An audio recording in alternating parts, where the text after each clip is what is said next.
And I spoke about this. I think you attended. I did a panel on Julian Assange with Marianne Yes. Williamson and with Danny Surgeon, along with Colleen Rowley, who was a FBI whistleblower after 9/11. She was one of Time Magazine's Persons of the Year because of her whistleblowing following 9/11 about what the FBI knew and, et cetera, et cetera.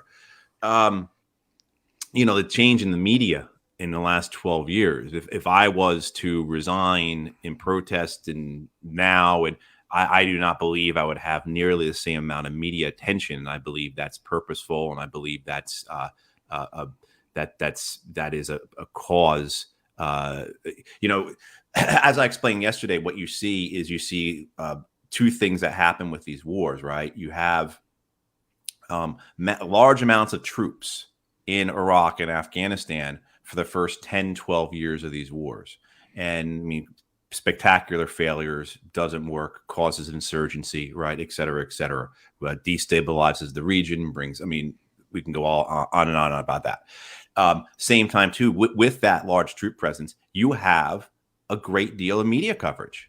You have, and we know this, we can go and we can look back at how the media coverage was from 2001 through about 2012, 2013, with the wars in Iraq, first with Afghanistan, but then most especially with the war in Iraq. And then when President Obama comes in and escalates the war in Afghanistan, you have a tremendous amount of media coverage for the first 2 or 3 years of President Obama's presidency on Afghanistan.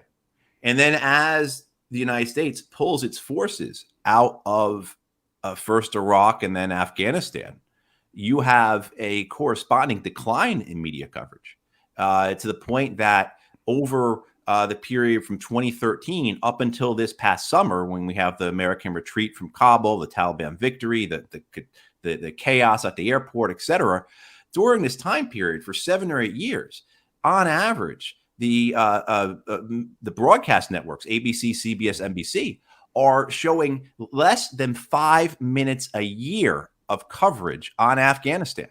And this is not because the war isn't going on, not because the U.S. is involved. The U.S. is still spending $300 million a day in Afghanistan. Yeah, and they don't cover it. Just look at it from that perspective. Exactly. If your country's spending $300 million a day somewhere, regardless of the war issue, which should be covered on its own merit, my God, you think it would get mentioned once in a while?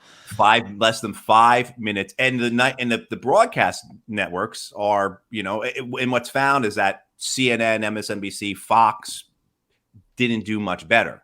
The broadcast networks are important because they are the biggest source of international news for Americans. They blow. If you look at compare NBC Nightly News to MSNBC News, the difference is it's orders of magnitude difference in terms of how many people. Not talking about Rachel Maddow and Sean Hannity and the opinion stuff, which is widely popular, but the actual news.